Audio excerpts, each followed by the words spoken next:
They called it a mechanical joke, a rolling insult to the golden age of American design.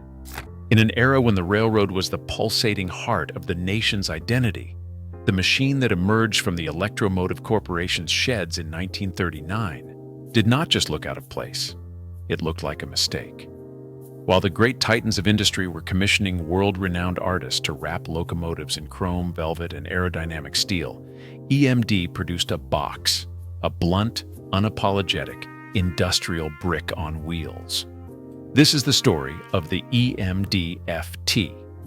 To the aesthetic elite of the 1930s, it was the ugly duckling. To the men who owned the railroads, it was a toaster.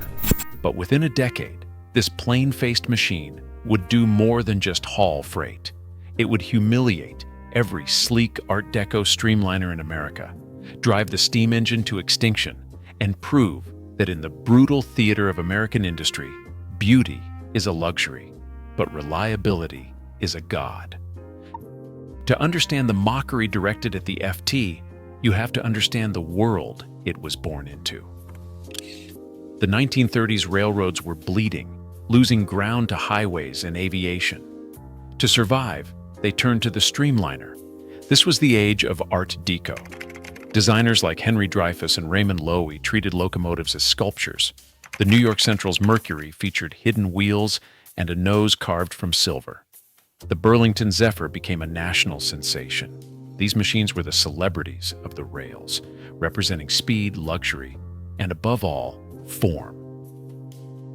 Then, in November 1939, a 4-unit set of locomotives, number 103, rolled out of La Grange, Illinois.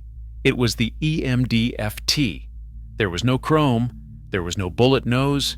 It was a flat-fronted, snub-nosed, rectangular block of sheet metal. It was painted in a simple utilitarian cat whisker livery of blue and yellow.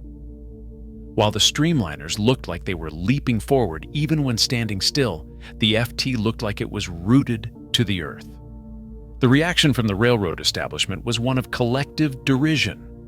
Executives from the major lines, used to the grand presence of a Hudson or a Niagara steam engine, laughed at the demonstrations. One executive famously remarked that it looked like an oversized toaster that had been left out in the rain. Critics in rail enthusiast circles were even harsher, calling it industrial brutalism and a soulless box. They argued that a locomotive should inspire awe, and the FT inspired only a sense of chores to be done. The consensus was clear. EMD had built a workhorse for a world that wanted a thoroughbred. They were wrong. The ugly duckling wasn't designed to win a beauty pageant. It was designed to win a war of attrition. At the heart of the FT sat the 567 series engine, a 2-stroke V16 diesel that was the culmination of everything General Motors had learned about heavy power. Unlike the streamliners, which were often boutique machines built with lightweight aluminum or specialized stainless steel that required delicate handling, the FT was modular. It was built as an A-B set, a lead unit with a cab and a booster unit without one. By semi-permanently coupling these units, EMD created a machine that offered 2,700 horsepower in a single package, or a staggering 5,400 horsepower when run as a set of 4 units. The technical brilliance lay in the electric part of the diesel-electric equation. In a steam locomotive, power is a curve. You have to build up momentum to reach peak torque. In a diesel-electric like the FT, the engine turns a generator, which feeds electricity to traction motors on the axles. This meant the FT had starting tractive effort, maximum power, the second the engineer opened the throttle. While the haters were focused on the boxy nose, EMD's engineers were focusing on the 83,764-mile gamble. Between 1939 and 1940, the FT demonstrator set 103 traveled across 20 different railroads in 35 states. It faced every climate, from the humid swamps of the South to the thin, freezing air of the Rockies. The first performance shock came on the Santa Fe's Raton Pass. This was a legendary steam overlord, a 3.5% grade that forced even the mightiest steam engines to their knees. A standard steam-powered freight train would require multiple helper engines. frequent stops for water every 100 miles, and coal every 150 miles. The FT demonstrator rolled up to the base of the pass, coupled to a 5,400-ton load, and simply went. It didn't slip. It didn't pant. It didn't need water. It climbed the pass with a steady, unrelenting hum. The engineers watching from the sidings were silent. For the first time, the toaster didn't look like a joke. It looked like a threat. As the 1940s progressed, the data began to pour in, and it was a bloodbath for the advocates of form. The beautiful streamliners that had captured the public's imagination were proving to be a financial nightmare. The Art Deco shrouding on steam streamliners made them look fast, but it also made them impossible to maintain. If a pipe burst or a bolt loosened, mechanics had to spend hours removing heavy, streamlined panels just to reach the engine. In contrast, the FT featured side panels that could be flipped up like a garage door. A mechanic could walk into the engine room while the train was moving and perform basic maintenance. Then there were the cold, hard numbers of reliability. Steam locomotives, even the most modern streamlined ones, had an availability rate of about 65% to 70%. This meant that for every 3 engines a railroad owned, 1 was always in the shop. The FT, by comparison, boasted an availability rate of 95%. The maintenance cost comparison was even more lopsided. A high-performance steam locomotive cost approximately 65 cents per mile to maintain in 1940. The FT cost 22 cents per mile. That is a 66% reduction in operating overhead. For a railroad like the Great Northern or the Southern Pacific, which moved millions of tons of freight, that difference represented the margin between bankruptcy and a dividend.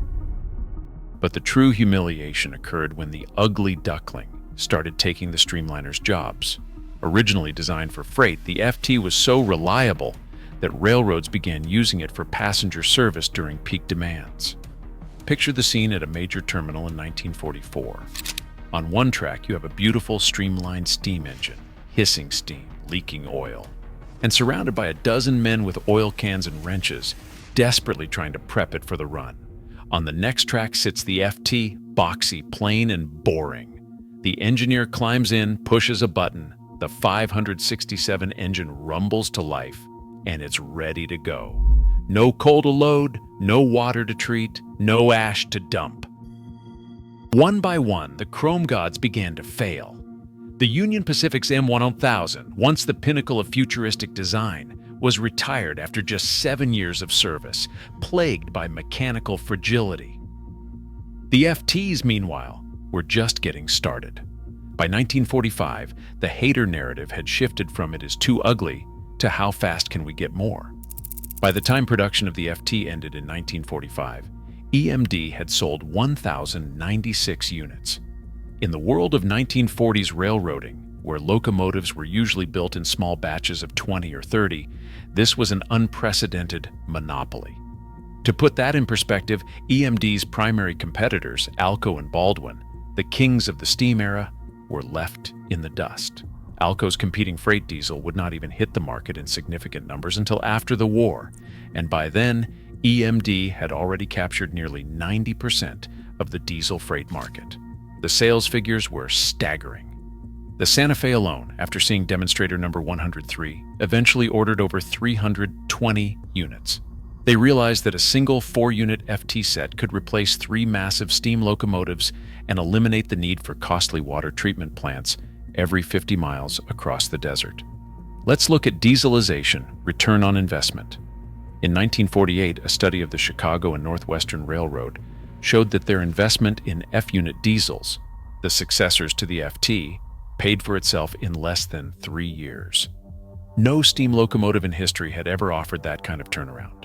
The aesthetic critics who had once called the design brutalist were forced to rewrite history.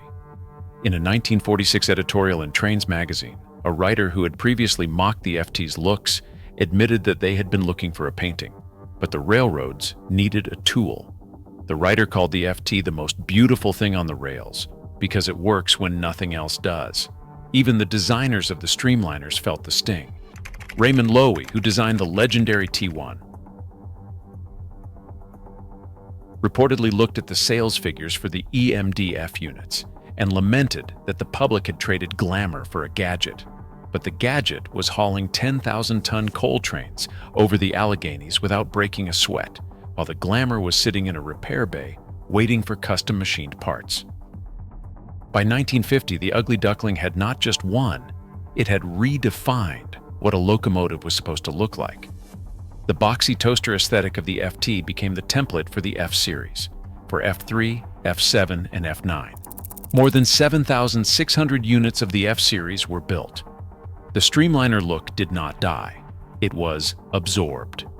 EMD realized that if they put a slightly more rounded bulldog nose on the boxy frame, they could satisfy the public's desire for style without sacrificing the modular simplicity that made the engine a success. The resulting F7 became the most recognizable locomotive in the world, the face of the Santa Fe Super Chief and the great Northern Empire builder.